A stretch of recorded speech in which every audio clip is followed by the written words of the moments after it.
as time flies by, you'll open up your eyes wide. You feel it's gonna go your way. Hey, hey, it's a brand new day. Hey, hey, hey, it's a brand new day. Welcome back to Marbella Now. My name is Nicole King, and it's a pleasure to welcome you back to the programme and also to the Marbella Marina. It's so gorgeous here, so peaceful. If you haven't been, you really do need to come. We'll be recording today's show once again from the Harbour Restaurant here in the Marbella Marina. Also, certainly worth a visit. Well, let's get started with this week's Marbella Now. Hey, hey. It seems like it's been months, it actually probably has been months, since I've been trying to get together with the lovely Garbiñe to talk about the fabulous association they have that unites university women together here in Marbella. A very cool idea, Garbiñe. Welcome to Marbella Now. Oh, thank you. Thank you. You're from the States. I'm from the States. I was born and raised in New York. And what brought you here to Marbella? I mean, you have such a great country. And yeah, well, it is a great country. The thing is that my father was Basque and my mother was American. And well, they married, and my father retired early, and he brought the family to Spain. I returned to the States because I went to university in New York. And then when I returned to Spain to visit my parents, you know, as they always say, it was love. I met my husband, and then I got a job at the local private Jesuit university there, which is Deusto. And to make a long story short, I was a professor there for over 30 years. And when we decided to come to Marbella, the summers, the holidays, etc., I already belonged to an association which was Graduate Women International in the States, which had already started in Spain before Franco's time. After, evidently, it was substituted by other things. And then about 15 years ago, it was restarted in Bilbao, which is where I was, but by a teacher that was a teacher of the local university. And well, then I came to Marbella, and I thought, well, why not in Marbella? And we started it in Marbella about, I think it was 2012. wow, so it's been going for a few years now. Yes. The first years must have been quite a challenge. To get anything off the ground takes a lot of time, yes, a lot of dedication and conviction. Yes. That it's going to happen. Yeah. Well, I remember I have a very good friend here who's got lots of contacts and knows lots of people, and she used to tell me, you know, I think this is not for Marbella. And I always told her, the product is good, and I'm very stubborn. You wait and see. And right now we're over 100 women, which is a very significant group. Yes, it is an impressive number for, you know, because you have to be a university graduate, and you have to be dedicated to things that like empowering women, and equal pay for equal work, and that. As you brought this subject up, I mean, you're probably maybe not the person I should be, but I have to bring this up. Why not? The subject of inequality of pay. Mm-hmm. From my humble, ignorant brain, if this was something that was wanted, it would happen. So how can it be, with all the years that have gone by, with all the technology we have, all the ability, all the open-mindedness, that we do not have equality of pay? What is the interest that we don't have it? How can it be such a chore? It should be just something that, okay, as of today, it's done. For example, from Marbella, they could make a ruling today. Why do you think?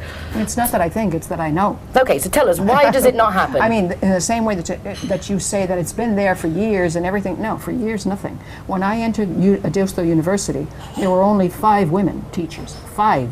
1, 2, 3, 4, 5. When I left, we were majority. Once you're a majority, you can start setting your rules. Until you're a majority, you cannot set your rules.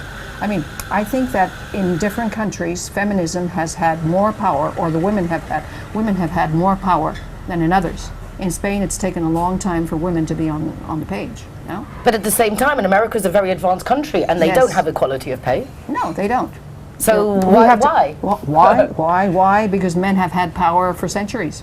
Okay, so we know what we've got to do, men. Watch out, we're coming for. No, I remember on one occasion, the he for she. The he for she attitude, which is they have to help us. It's much easier if you help us, no? And I remember I once told this to a gentleman that had a very important job, And I said, it's time for the he for she. And he looked at me, and I thought he was a gentleman. He was very polite, and he said, why should we give you our power? We've had it, we've always had it. We've worked for it. Why should we give it? And I said, oh, okay, then we'll take it from you. And that's one of the reasons why. Power.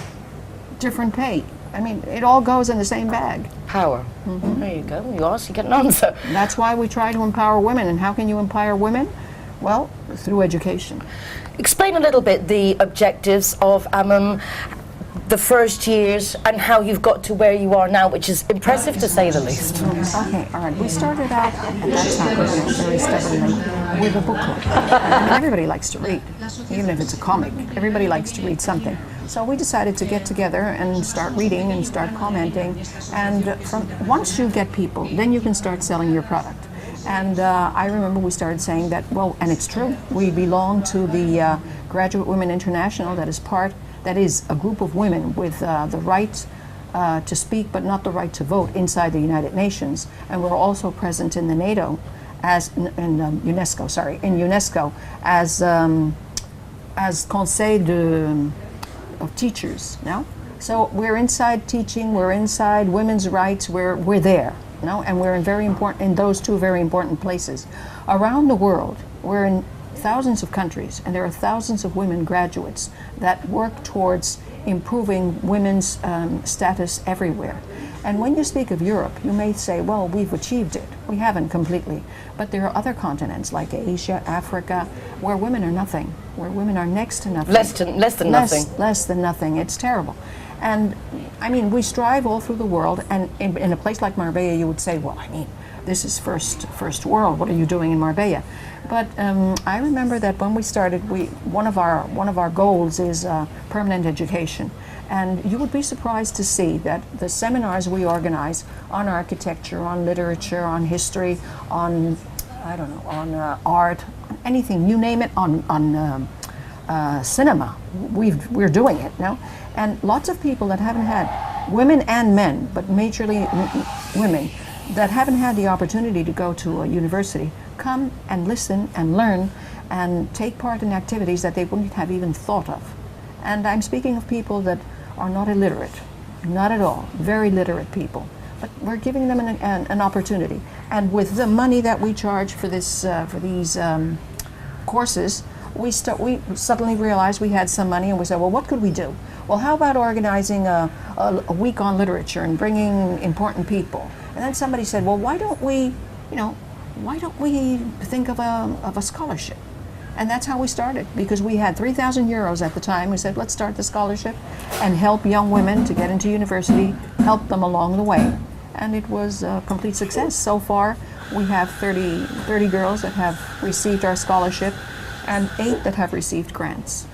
Wow, that's very impressive. Plus, we help them throughout their studies, and we've been giving them private classes of English conversation during the whole of their studies. How do you discern who to support? Okay, they have to have a certain economic level, and they have to have very good marks.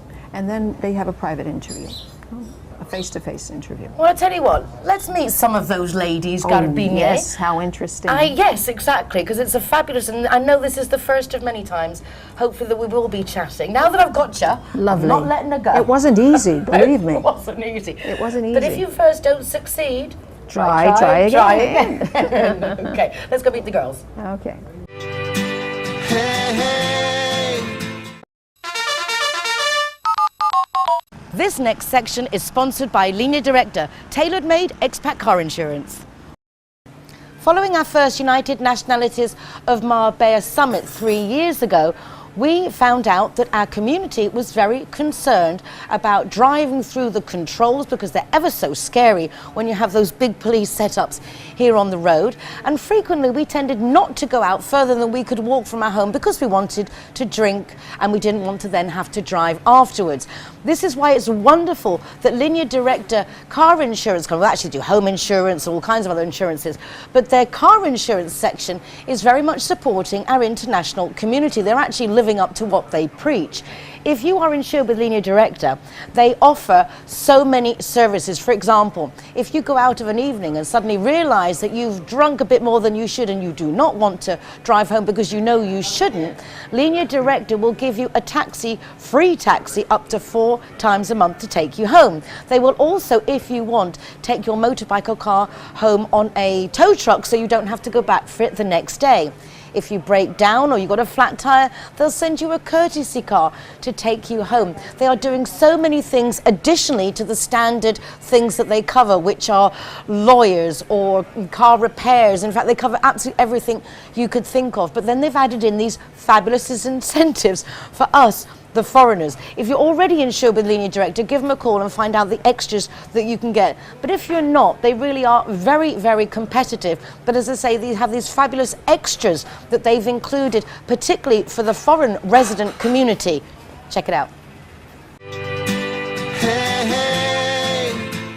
We've just popped into the private members lounge here at the Royal Maritime Club, right next to the Harbour Restaurant, because we're going to have a chat with the lovely girls who've got their scholarship through the University Association for Women, that the lovely Garbiñe is president of. But we're going to put Jere, our intern, to do the interview. So I'm going to hand over to Jere. Thank you very much. Good luck, girls. Thank you. Enjoy the interview, and I'll see you all in a moment. All right, so my first question is to you. What makes these girls so special? Oh, you're going to find out, but I can help you. Well, they're incredibly intelligent, and they're great in interviews. And, well, they have something in their stomach that makes them want to succeed. And I think we saw that when we interviewed them. Is that what you look for mainly when you look for these people who can receive these wonderful scholarships? Well, the thing is that first they have to have certain economic conditions and very high marks. And once they have that, we have an interview, a personal interview, and that's where you see what the person is like. That's where you truly, and that's why we're doing this. That's why we're doing it. Well, thank you very much. I'm going to start interviewing these. I'm going to put myself in the middle here. Who wants to go first? Me. You want to go first? So, what opportunities have opened up with this scholarship for you? Not only did they give us the scholarship, I mean, it allowed us to be more relaxed when it comes to money for our first year at university, but also if we have any problem at any time, we can call them and they'll help us 100%. We're like a family, more or less. That's really wonderful. So they give you just any sort of support that you is necessary? Yes, yes. I'm going to move over to you now. What kind of support have you received? Can you give any examples? Well, they gave me some English lessons last year from one of the girls on the organization, and she was wonderful. Yeah, she helped me taking my B2 from Cambridge, so that was really helpful. Yes, and So it's all kinds of support. So what are we studying here? I started a degree that I thought it was my passion. It was biotechnology, but when you go to another city, you grow as a person and know yourself a little bit more. And I discovered that what I thought it was my passion wasn't. And now I'm going to start teaching. And because I think that's for me. That's wonderful. So it's not only does this give you the education that is necessary, well, not necessary, but you would want to have that education, but it also, you have so much support that they let you develop. Yes. That's wonderful. And how about you?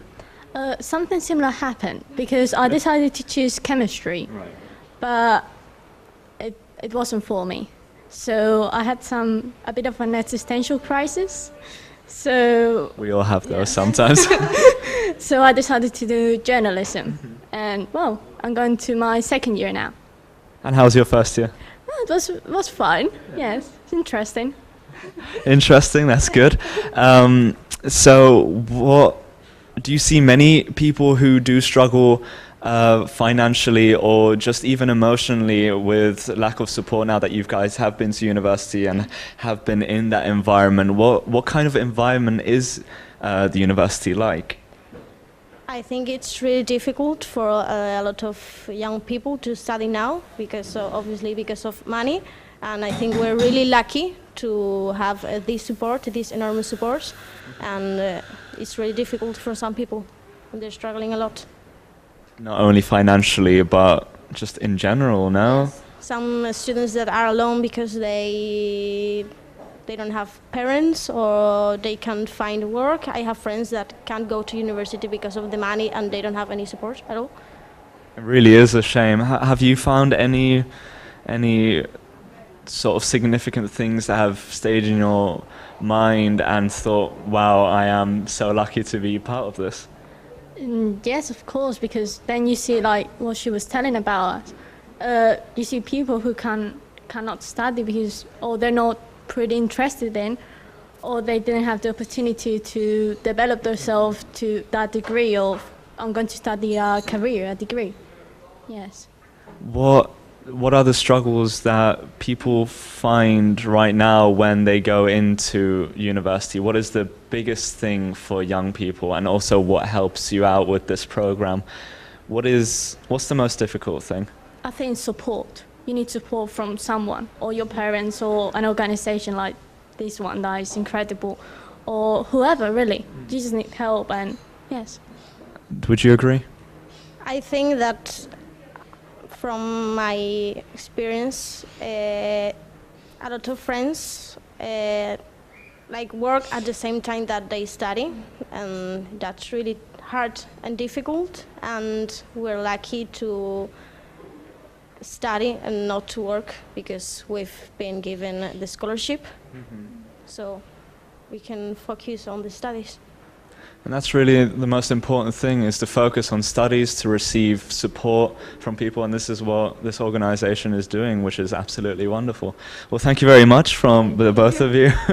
And support if you can, and read more into it, and thank you for joining us, and see you later.